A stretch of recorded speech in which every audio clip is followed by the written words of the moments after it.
Yep. I mean, somehow that cricket and marketing, those are some, joints which have been together in while playing cricket. So jumping directly into what we have, and I would really start with something that's been buzzing in everybody's mind, specifically the marketers. So the AI thing, basically, like everybody is now jumping into something AI. At least they want to have it in their portfolio or marketing strategy. Otherwise, that doesn't sound, you can say, very smart strategy. You also would have seen people commenting playbook, commenting 2025. Have you been commenting like that? And have you ever seen any result from those kind of playbooks till now? To be honest, I think when I remember this, I had seen a lot of this happen early part of, in fact, not in early part, some part of the last year where people would start saying, hey, I built this crazy workflow for Outbound, Yes, a simple workflow. You do this and you just reply Outbound in my comment section and we'll send you the copy of this particular piece. And I had seen several people, and Outbound is one example, right? Like for everything for SEO, how to rank really fast within correct, website, how do you get the right keywords in, what is the best out field marketing strategy, or how do you get more people to show up for your particular event. And every piece that existed in mankind, or in terms of what this is, people had put up stuff, right? And to be honest, I was one of those early guys who would actually very enthusiastically go and respond in comment section and say, listen, send me this, send me this, send me this. And it was yep, not yep, just yep. on LinkedIn, right? You'll see it. In fact, I saw a lot of this originally happen on Twitter. It was a crazy sort of thing Yes, happen on Twitter, and then I saw LinkedIn sort of picked it up much later on, right? To be honest, after seeing a bunch of those, I realized that hey, most of them are like standard playbook stuff. It's not some earth-shattering, hey, we've changed the world kind of thing, right? And I've seen that, right? So I think those are like fairly flimsy. I've never seen anything that's been truly great. In fact, I've seen most people when they have blogs written about how they're building workflows and all of that stuff, far more useful than these comment on my section. Obviously, all of us know it's a hack, right? It's a tactic to try to get more followers. It's a tactic to try to get more people looking at what you're writing, get more engagement on your posts, and that's why you do it. Really what it's about. To your other point though, Vivek, I think one cannot be without using AI in the marketing world today, right? Like I think that's a very large discussion, and I think won't even take it will probably take a few days to talk about that. correct. Because if you think about it, in every facet of marketing, there is a use case for AI, and I think everything, right? Like from content to optimization, building workflows. There's so much that can be done. And I think as a marketer, if we are not using AI in our day-to-day work processes, we are missing out big time. Yes, I guess now it's been 3 years to time when ChatGPT was rolled out, and this is, I guess, the beginning. You can say the baby time of GPT is over. Now it's time that you actually realize that yeah, it's part of your daily life, and Yeah. it's very unique for you. And what you will say also to this question, that you are into field marketing right now, into Sprinto. So how are you leveraging AI in that manner? And because let's say if I'm a content writer or a SEO team, AI has a very direct relation with it, but you being a field marketing manager and leading a how the things go into the events, into conferences, how AI has been useful for you, and what's the one use case you found that this has been the awesome use case of AI. I think for us, predominantly it's been in workflows, because for us, one of the big use cases for us is how do you generate audience for an event, for a roundtable, for any of that kind of stuff, right? Like, so what we do is we build a workflow from, hey, getting the data, what is the segregating the data, what is the messaging we use in the data, then using the tooling to sort of outreach. So whether it's a LinkedIn automation tool, whether it's a general email outreach tool, and then how that all of that goes and lands onto a page, right? So for us, that part is what we are. I mean, I wouldn't say it's we're fully efficiently built it. We're still building it, right? Because the biggest challenge in audience generation is how do you distribute, like where are you distributing it from, right? So we'll have multiple data sets, whether it's a net new data set, an existing data set, could even be finding data set from other communities, platforms. So there are some areas which we haven't solved for as yet. We are still in the works of trying to figure that out. But largest use case for us is audience generation. How do we try to do this automate? Like today, if I'm having a roundtable event in, let's say, a couple of weeks, how am I using AI, the workflows, predominantly workflows, at most to try and make this happen? That's the biggest use case for us today, right? Other than that, most of them are smaller use case. So at one point, I also have. I mean, it still needs some iteration. One of the classic use cases I always get is, hey, tell me what's the next series of events that you guys are doing. Okay. A very common Okay. question that you might get from multiple places. So again, as I said, it still requires some more iteration, but I built like a V1 version of something where I built an entire, like almost like a GPT where somebody could just go and key in and say, okay, what are the upcoming events? Next 3 events that we are scheduled to do. It will list out the event. It will list out who's the audience, who's supposed to be at the event, what's the event about, like all the details at anyone. So instead of asking me, you can go talk to the bot. Like you can go find out what it Okay, is. Another iteration of that which I am building right now is even results, right? Like, so okay, how did this event perform? We attended this event, we sponsored correct. this. Tell me more. It should be able to throw out details where like, hey, we got so much of pipeline, so much of revenue. These are the number of conversations that are had. Future iterations of that is like at ideal lead level detail where we'll actually find out like, hey, what are the leads we got from this event? What are the status of those leads today? So Mhm. everything that, so my use case was like, when a lot of people are asking these questions, so like what's happening, what's going on, what's there, can I just give them a bot and let the bot do the job, right? Correct. So that was my use case. And we have a V1 version of it is just the calendar only. So essentially, you know what event or whatever. V2 version will be insights on what happened, ROI from a particular event. Version 3 will be like lead level detail of what is happening with these leads at your event that came through. Like, so I'm trying to build those versions, right? And for me, Vivek, I think one thing when this whole AI sort of thing started, I think what I was always trying to build was like build my own assistant. So Mhm. like today, based on like all the conversations, so I've been in this company, let's say for the last 8 months. My previous company also, I tried to build a version of that where I would key in my own learnings, my own insights, things that I would get.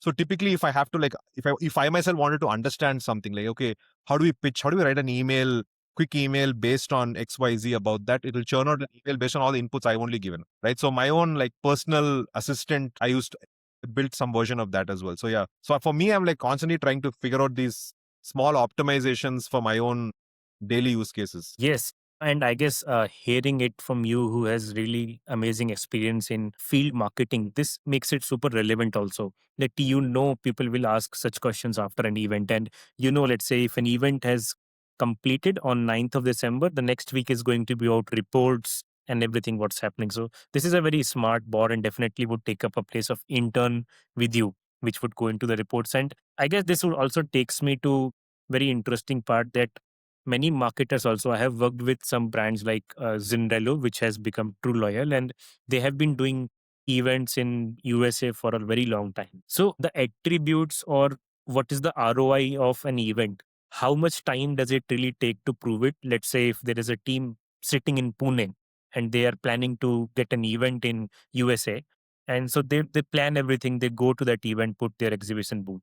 But proving the ROI of that event for a marketer, how does that go, and how what should marketer do to prove that yes, that event was successful, and how much time it will take?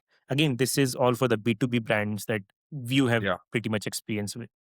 So I think it's subject to a few things, right? Like typically what one has to look at is what is typical deal. So normally the logic of field marketing will be, hey, we want to enter like mid market, we want to enter enterprise. So the assumption, unless you're doing SMB, so we do SMB events, smaller events for founders as well, but our larger events are typically for the bigger tickets, the bigger size deals, right?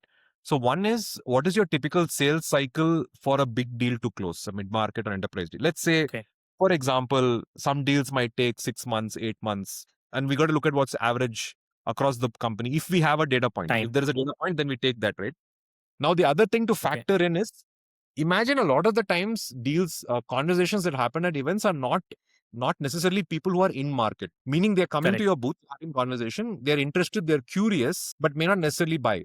May not be buying right now. They might buy at later stage, right? And it's very possible there's another segment of market which is possibly in market, like where they, hey, listen, I am looking at a solution. I am looking possibly at your competitors also. Tell me what you are, how you can do, whatever, etc. Right? So you have to factor in that time also, the time that it takes to get someone. See, because now I'm assuming the data point that most people probably have is from inbound, where somebody is signing up to the product, intent is extremely high. Let's say it takes 6 months to make that closure happen, right? Here, you might have to add a little bit extra because there's still a bit of selling to be done, right? Like to convince the guy to get off the line, whether even if he's in market, to say why you may be a better solution than the competitor or whoever else, and try to move them, right? Now, let's say in this particular case, it could be 8 months. Apart from a usual six Correct. months, this might take 8 months, right? From a revenue standpoint. But then sometimes companies you can't wait for 8 months to understand if this is the right tactic because business is gone. You've lost the year almost, right? Ex- So what are your other metrics? What are the closest lagging metrics that you can possibly use to figure it out, right? So simple things could be pipeline. Okay, like, okay, hey, there is pipeline because the conversation has gotten into a stage where there's actually a number, they're very keen. Now that there's some probably 4 or 5 steps required before they actually close. You can take earlier metrics also. Like you can go down and say, okay, is somebody an actual SQL? Like, is there somebody who's shown a very clear intent in possibly buying the product? Can go even further and say like, okay, what are the MQLs you got? As in like ICP fit leads that came into your funnel as well, right? Now it could be a Right. combination of multiple things. Now I'll give you a simple math, right? Now this is subject to multiple companies. Some companies use it this way, some companies do this way.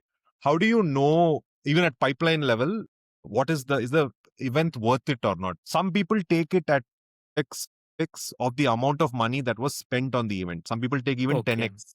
Let's say I have Okay. spent $1,000. I want to have at least X pipeline. So $10,000 worth of pipeline for me to make this meaningful, because there's obviously a closure rate that happens after pipeline into closure itself. Pipeline. Yeah. Correct. People take it at 5x. It depends on how companies want to operate, right? And they say, okay, this event might be worthwhile. Now, all of these are metrics you can keep. Like, so let's say you take a 5x pipeline. At least I have a 5x pipeline of the money I spent at the event, right? That's a good metric to take. And then obviously you can say how many MQ, you put numbers like, hey, did I get 100 MQLs? Did I get 50 SQLs? You can keep those numbers. It's a bare minimum I need. Event also serves two other purposes, right? Like one purpose that event also serves is, hey, I want to test things out. I want to test messaging. Does this messaging that I have put in my booth, etc., standy, does it resonate with my audience? If it doesn't resonate, I need to pass that back to product, whoever, to get that better. If it's resonating also, I need to inform them, hey, this is working really well. It's perfect, right? And the third, I think, which is sometimes people forget in events and what events can do, is the brand element, right? Like you being at a marquee event, an important event of your customers or your whatever, is important for them to recognize you as a brand. Like they know that, hey, this is not a one-off brand. Hey, they are seen at these marquee events. They are seen. Oh, okay. When somebody reaches out to them, yeah, I remember the company. Oh, I remember this company. Oh, yeah, I remember you guys. Very important, right? So sometimes when you budget for stuff as well, right? Like it's also good to assume that a certain percentage of that budget spend should be attributed to a brand value. Like, hey, I am also at this event because maybe 20%, 30% is brand, 70% is revenue field, whatever, right? And I think it's important to demarcate those and like set those rules saying like, hey, this is this. Even if I don't see revenue now, in the next 1 month, can I see MQLs or leads in the next 1 month? Actually, not lead, 1 month, maybe SQL, because it should not take that much of time to figure out. In the next 2 months, can I see this? In the next part, can I see this? And that should be good enough to justify whether it makes sense to ever go back to that event. Was that event successful? Or all of that, right? So I think it's important to maximize. I would look at ROI like that, right? It's multiple factors, and I also think one should be smart at event, right? So, for example, something that we do very often is that if we are doing a conference, if we are doing a booth, we always, as much as possible, try to do side events. So events around an event. So let's say Okay. there's a conference Okay. and there's a 2 day, not for single day conference, but 2 day conferences. Let's say day one conference, in the evening, you can host a dinner for a bunch of Okay. prospects at the event who are coming. You can push them to another event. So you try to maximize, especially like you said, right, a team that's sitting in Pune, maybe going to San Francisco to do an event. You want to maximize their time on the ground, and that's super important. Yes, I guess that's a good way to judge it, because what I have seen is that marketers really struggle to convince founder at the first to do an event, and then also just after the event, it's a long cycle. You cannot just in a 1 month do a meeting on how it went and why that was not successful, because then there is a next event coming in 6 months Yeah. itself. And if Yeah. you're not able to prove it before that, it's a little bit difficult to get that investment again from the Correct. Correct. founders. I So, think two things. Yeah, Vivek, and one more thing. Yeah, before I close that. Choosing the event is also extremely important. Like what kind of event you go to, because that's basically the end game, right? Sometimes as a company, you might choose to go to an event despite things. For example, if let's say manufacturing is an industry you want to target, then there is a manufacturing, and it's maybe something you're not targeting today, but you believe that there is some early indicators that the manufacturing industry works well for me. You will choose to go there. Now, you might actually go to that event and it will be complete washout, because you eventually realize it's not going to work. Now, those are pure experiments, right? But there are also other kind of events where you can judge based on your competition. If your competition, key competitors are at an event, your ICP is going to be there. You better be there at that event, right? What capacity you are there is different, but it's better. So I think that's also a make or break, right? To decide, like picking the right event is important. Yes, absolutely. I guess I have a really good experience of it. So we came to Bangalore on our very first year and in very first month. So we had very less experience of how events happen here, and we had experience of, you can say, Indore. So every kind of event now that it was saturated for us. After 3 years, the faces coming to the event. One of our friend from LinkedIn, he invited us to Coimbatore, and we went there with high expectations because we had, you can say, one manufacturing unicorn client in our bucket, and that event was for all for manufacturers. We went there with high expectations. We booked tickets, hotels, and everything. We came back with nothing. So, and how why that was? Because okay, we realized this is a BNI event. You have to be a member to even talk to them about sales, Yeah. and they have, the different kind of approach to take sales and everything.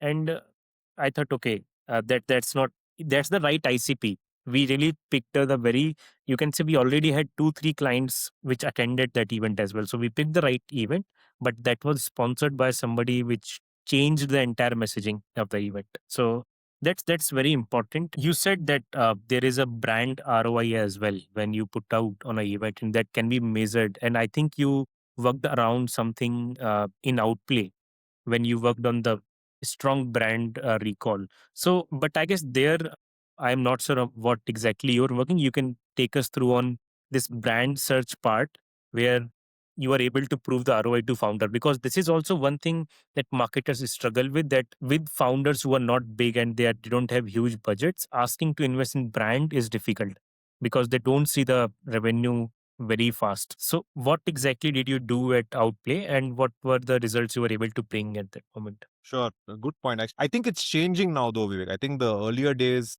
most founders, SaaS founders, were a little averse to doing brand. But I do see a lot more changing nowadays where founders also realize that, to me, I truly believe that brand drives demand. That if you play it well, brand actually drives demand. The metrics are harder to measure, but in fact, in Outplay, I have a use case of a metric actually working, right? So we did a couple of bunch of campaigns in Outplay which were at its original form just brand, right? And there were a couple of very popular ones. So we did something called SDR. So Outplay, for the folks joining in, is a sales engagement platform. Essentially, it's a simple platform Okay, where you can, for typical sales use cases, right? So, and the one of the people who actively use Outplay product is an SDR, because sales development representative is the one using for their outreach, outbound processes. And we also figured out that in typical companies, SDRs are the ones who often are the hard workers, who putting in a lot of the effort and don't always get recognized in typical use case. So we said, why don't we create an SDR 30 under 30? Like, you're given literally a Forbes 30 under 30 kind of ripoff, said like, hey, listen, let's create this, identify top 30 SDRs,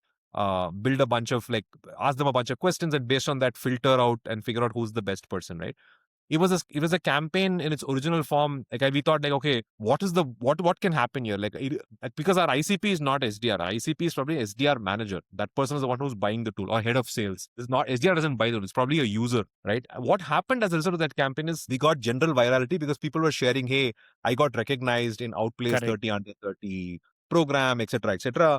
And what happened is, and they would tell that certificate to their company, to their manager, to whoever who's there. They would say, congratulations, great stuff. Now they suddenly got to know about a product called, who's Outplay? What does Outplay do? I'm curious. A ripple correct. effect of that, right? We didn't stop there. We did a bunch of other things. We had something called Call of Fame, which was quite a popular campaign, where what happened is, typically for sales folks, SDR folks, sales folks, you can, so they'll be calling, they'll be doing LinkedIn, they'll be doing emails, right? You have a lot of email scripts, you have a lot of LinkedIn scripts, you also have call scripts available online. But the reality is that in calling, you don't know what happens on a live call unless you have a repository of calls within your company where you try to listen. That's a typical practice with most sales folks. We said, what if we take some of this stuff and put it online? Why don't we Okay, ask people explicitly to give us recordings of calls? Of course, we will remove all the confidential information, blank all that out. But what is it like to hear a real call with a salesperson making a real pitch, dealing with objections and solving for that? And we called it Call of Fame. Initially, we had a gated page. Now that if anybody ever wants to go check it out, it's on Spotify. We've opened the whole thing up on Spotify, and it's still there. I'm sure, I'm hoping it's still there. It's been a while since I wow, left the okay, company, but now that became very popular because what happened is, for some companies, the Call of Fame became their training material. So when people would join as new SDRs, they would send them this call and say, like, hey, listen to these 5 6 calls. Now you know how to pitch. Even if it's a different product being pitched, learn how to, the nuance of talking to other people on the other line and all that. What happened, no, so at some point in this entire journey, so I was taking care of marketing, like the entire piece in Outplay. So and the metric, and we were like, okay, we're getting people talking about us and all of that stuff. Our brand search, keyword search term increased significantly. So what Okay. we would be 5% of our general traffic volume would come from general other search organically.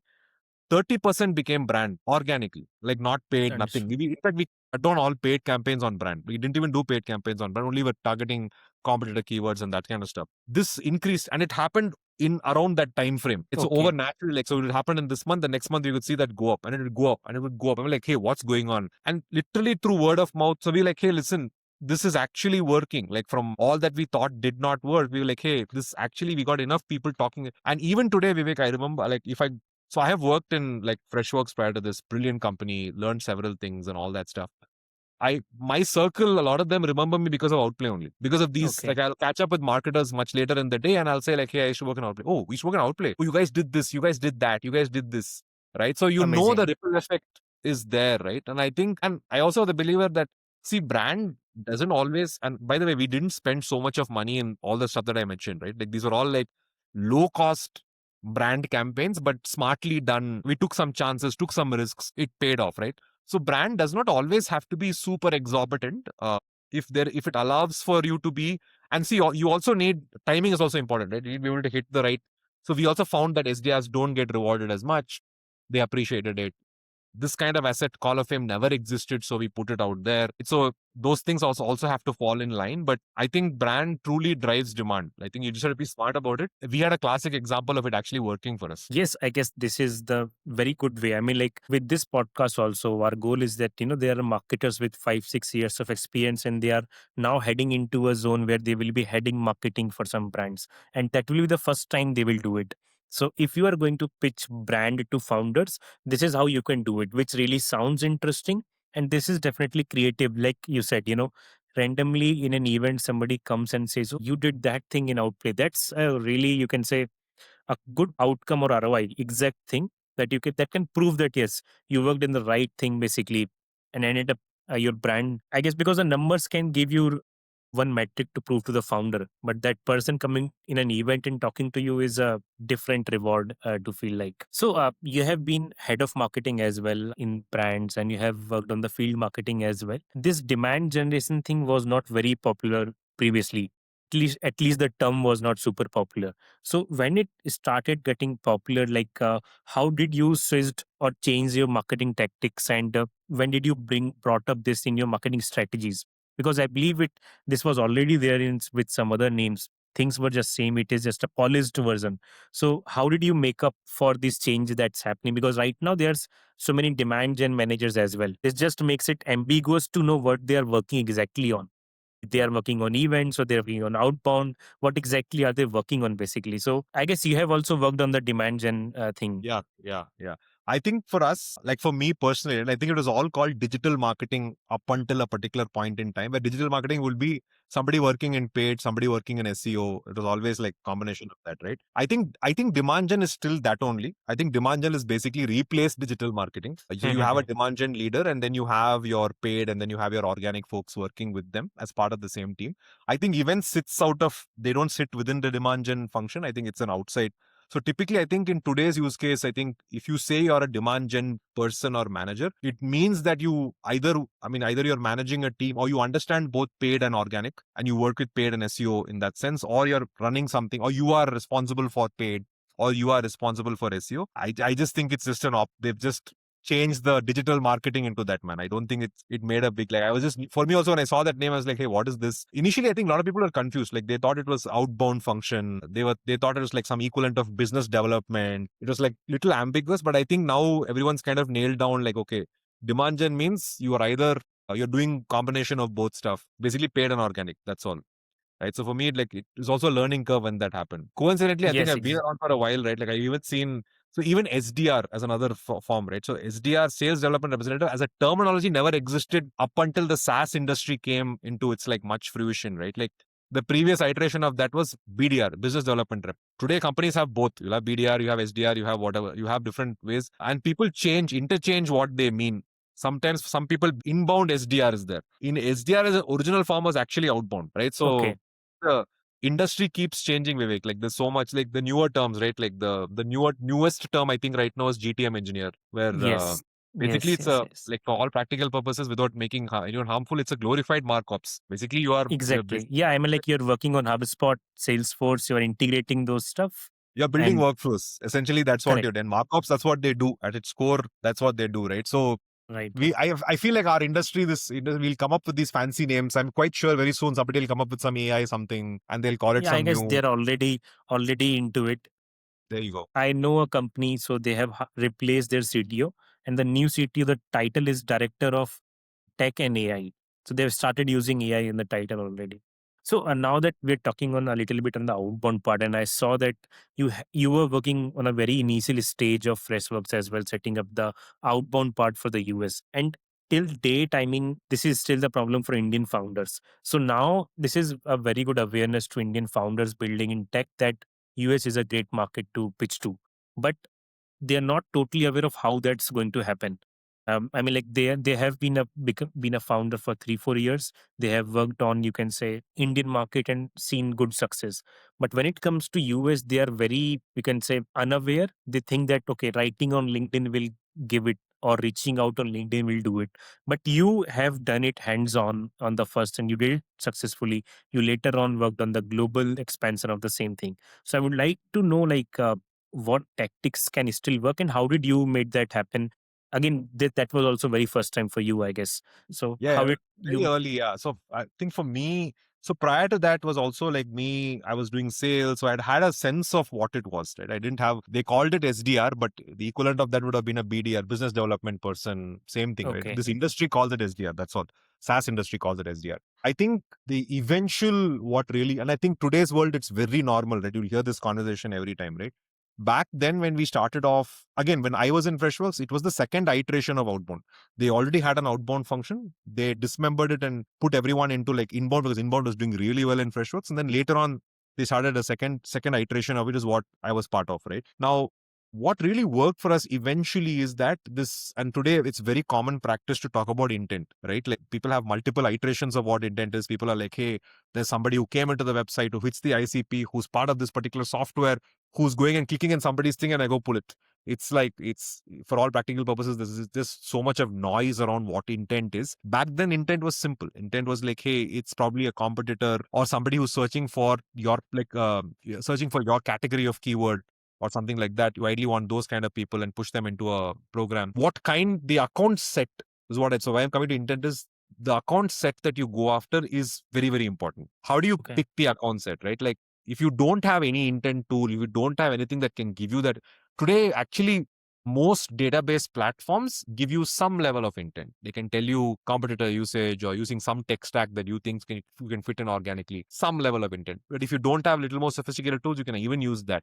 Because picking the right data set is the most important there. It starts with that, because you can have the best messaging in the world. You can understand everything about your ICP, where they sleep, where they go to drink, what book they're reading also. But if you don't know if that person is maybe in market or there's a potential angle I can go after, then it's a waste. Then it's just taking a database and just blasting, right? There's no point doing that, because all your domains are going to die, or you're going to burn out that database. It's a waste of time. So picking the data set is super important. Also important, I think, is that, so what we used to do is constantly run different plays. So we'll Okay. pick what we like to call, let's say, value pools, right? We'll basically say, hey, we want to go after this segment of market. Let's say head of something, engineering is a particular title you want to go after, head of engineering of these types of companies, this messaging working, or we have certain customers who are like this, so we'll do a lookalike of this particular thing, that data set. And just like you said, right, maybe it may not be 100% fit in terms of manufacturing or whatever.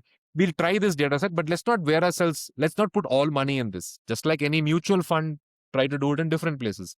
So we'll do a value pool 1, we'll do value pool 2 based on, today maybe my competitor is doing a bunch of conferences, and today maybe I don't have money to put in conference, is doing a bunch of conferences in the retail segment. I can see that very clearly. So they have maybe established, or I can go to their website and see they have 3 separate pages, one page on retail, one page on manufacturing, one page on something. There is a reason they have that. They're probably winning customers there, or their customer logos on website are reflective of that. Can I create a value pool 2 based on that insight? It's not a bad insight. Create a data set based on that. Third can be completely experimental. Hey, maybe there's something about my product, or I'm having a lot of SDR conversations in this industry, healthcare, for example. Can I try an experiment and see what happens there? 3 value pools, nothing more than that. Don't do too much, don't wear yourselves thin out, whatever, right? Now, once you have data set, then is the messaging. What kind? Now, messaging, there are hundreds of ideas here. Like people, you can send something like super casual, you can send super formal. See, end of the day, I think today people know that you're going to be reached out to be sold to. But what people respect is, can I add value to your life?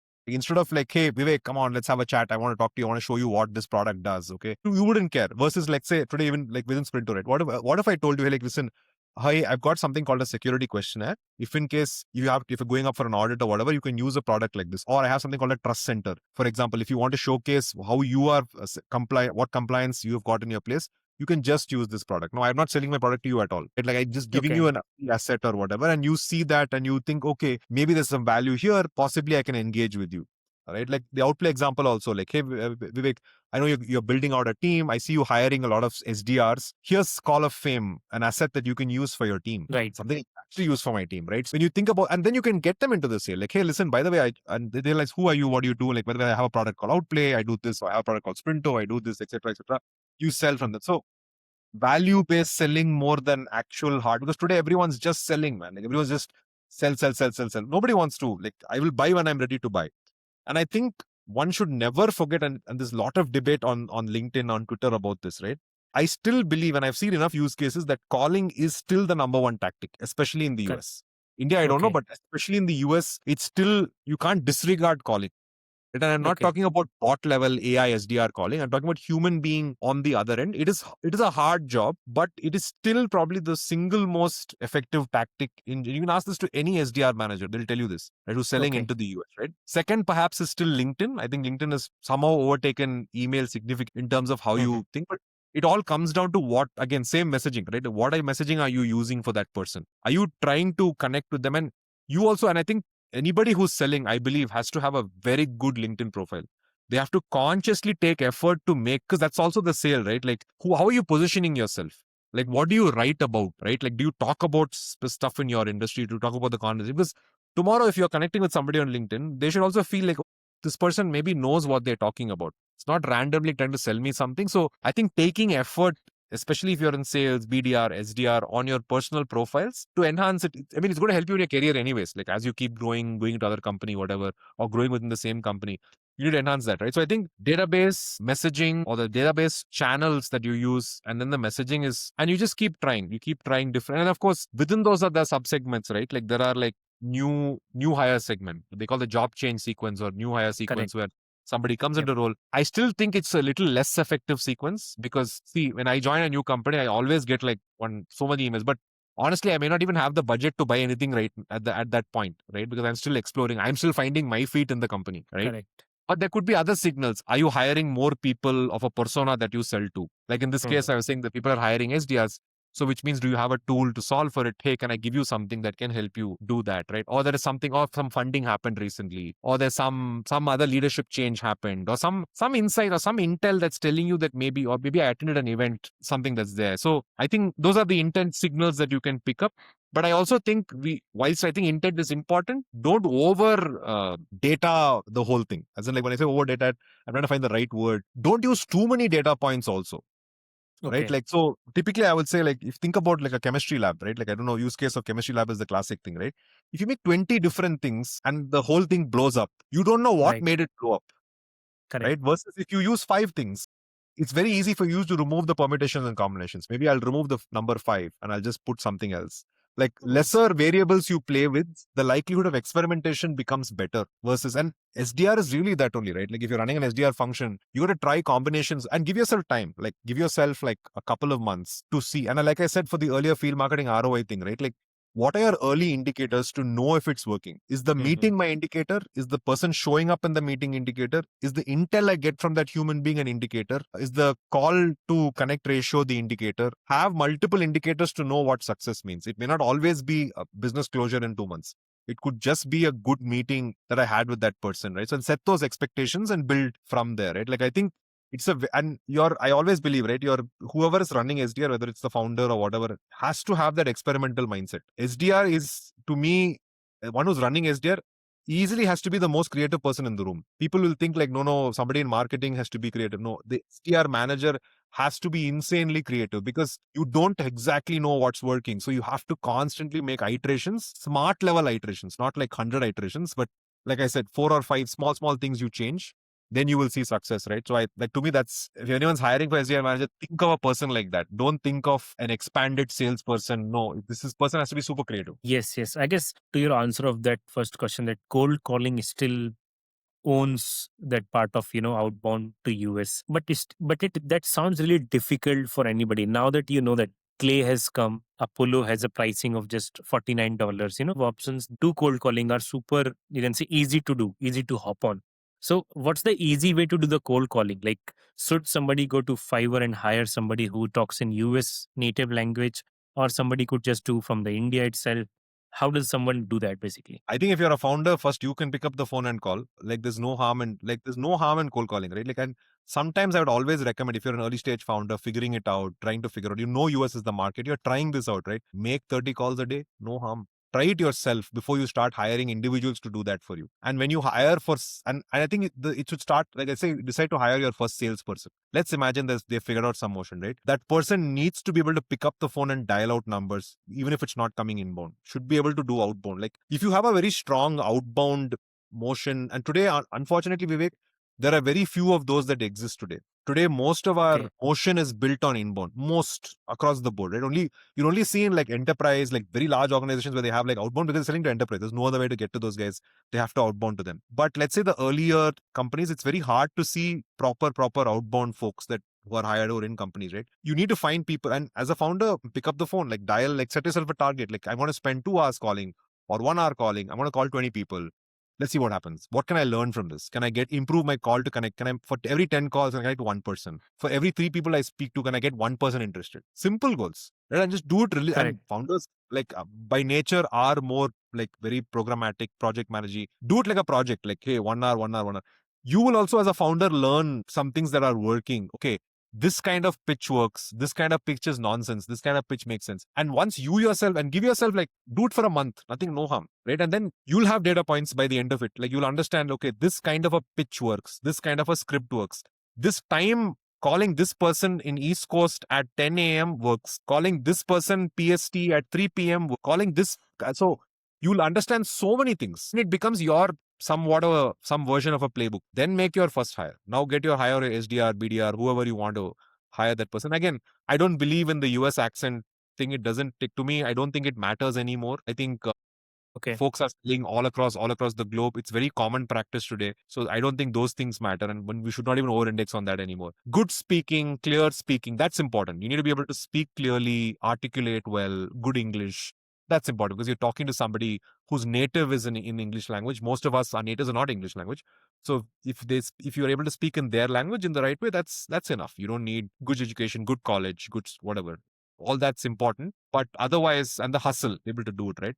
But I think if you don't know what to do, if you're not sure what to do, you're not sure who to hire, do it yourself. Give yourself a month, but do it yourself. 30 calls a day, 1 2 hours of, we call it call blocks, right? Like block specific times. Try Okay. different times of the day. Like, it can just be a fact finding mission. It can just be I Mhm. want to run this experiment, find the data. And as a founder, I'm sure you'll love data. Find the data points, understand the data points. Maybe at the end of it, you'll realize, hey, this is not working at all. Like, it's very Right. hard to like figure out this, like this kind of thing doesn't even work. Then maybe the motion is different. Maybe it's a different kind of motion that you need to set up. So I think, yeah, try it yourself before you even go out there.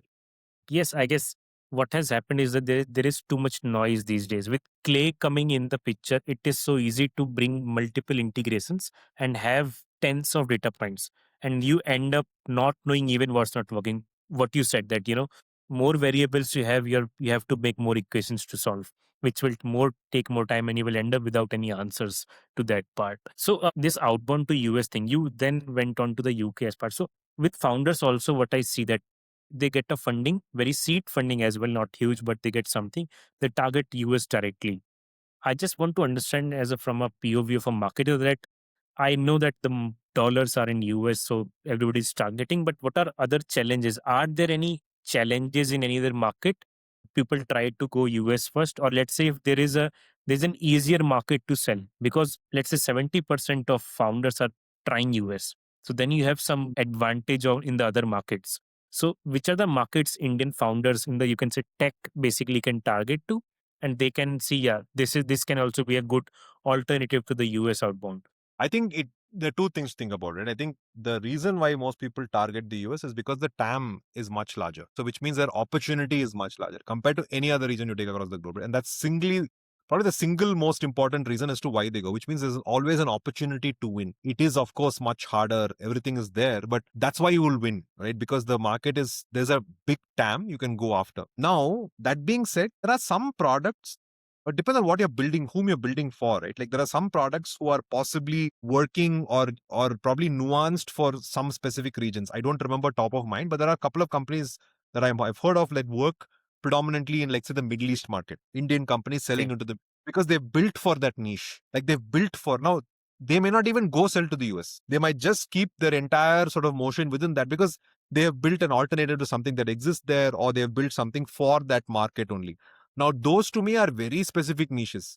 Like, I don't even think, unless you're building for that or you have inroads in that region or something, I don't think one should think too much outside of the US actually. Because, and like, there's Okay. sometimes, so there's other nuance, right, Vivek? Sometimes people will say, like, hey, I'm an Indian company. Let me start from India. Let me sell to India first, get some success. See, if you're building for India, you're building for India. That's different. Because the Indian market is a different game, right? If you're building for this country, you build for this country. It's different. Don't build for this country and try to sell in the US. Very different. And it may not even work Right. half the time, right? Because the expectations are very different. The customer is very different. The asks are very different, right? So if you have decided that my market is going to be the US, build for that market, which means you are talking to 40, and most founders do this, right? They'll talk to 40, 50 different ICPs of that region whilst they are building product to validate whether the product makes sense or not. Right? And that 40 50 people should ideally be from the US, not from India, right? If you're building for that market, right? So I think TAM is important, niche only if you're building for that specific thing. And of course, if you're building for that market, you are talking to that market. So build for the US. I think this is common practice across, like, I think some of the greatest founders who exist in SaaS world always say that, right? They say, don't build for, if you're not building for this country, don't build for this country. Build for them. If you build for them, that's fine. Yes, yes. I guess that's good bit of clarity, because I do hear from founders, because when they're first time founders, they often have these thoughts, why not this, why not that? Because for US, if you see the cost per click, if you try any other method as well, that's expensive. That's not something just like India. They have seen marketing to India and they see, okay, let's say $1,000 budget, you can get these many leads, but in US, you just get a pipeline, and not a big pipeline even. So you end up, okay, this is pretty expensive. Maybe let's try something else. So I guess, but that gives a very good clarity that building for US is a very logical decision to take at any stage of your startup. So yep, coming to the your career part, Sandeep, which will be helpful for a lot of folks to know how they have to steer through their decision. So take us through one decision that you are really proud of today, that you took few years back and you think, okay, that was the right decision at the right time that I took. And how can marketers do that now? What do they should analyze before joining any company or choosing which kind of company they should do? I think one of the best decisions I made was actually leaving Freshworks. I'll tell you why. Okay. I was in Freshworks almost 5.5 years, right? Now, this is Yep. a case of, and this is not just this company, right? I'm talking about any company where you are in for a longer period of time. Now, the mistakes I made, I can tell you also, right? Like when you're in, let's say, when you're in a bubble, sometimes you think the world of marketing is in that bubble. Because Correct. for all practical purposes, Freshworks is a fantastic company, great company, does some great marketing, one of the top companies in the world, right? Like, so you think, okay, I'm in this, so I know, generally understand what's happening in this world, etc., etc. Now, the mistake I made is like I wasn't talking to people outside my peers, let's say outside Freshworks. I wasn't talking, so I didn't really know what was happening. Obviously, you'll see posts and people put stuff.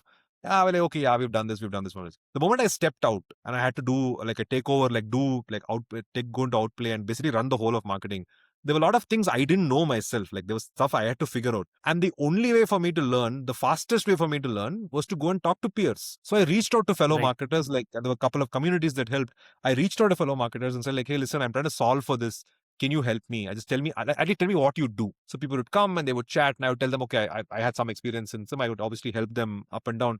So to actually go and talk to other folks, my learning became much more faster, right? Like, and I started learning, and suddenly I realized within like almost like 6 months of being within Outplay, the what I knew suddenly exploded like 10x. I didn't have a Okay. choice. I had to learn because I had to run a team and all of that stuff. So I couldn't like, you can't have a team without knowing what exactly you're supposed to be doing. So you have to learn fast, right? And you have to learn and talk to multiple people. I did that. That changed the game for me. Then I was like, oh, now I have a much larger, I can see the bigger picture of why we do what we do. And I don't see just one small vision of it. And I know why something is happening there, why we are doing this decision, why is this not happening, why is this working, what can we do to make this better. Suddenly it changed. That changed the game for me. That made it a lot more curious. So I think the the decision, I would say, more than moving out of the company, was wherever you are, even if you are very happy in a specific place, in a specific company, talk to peers outside, see what's going on, like understand what's going on in market, like talk to them,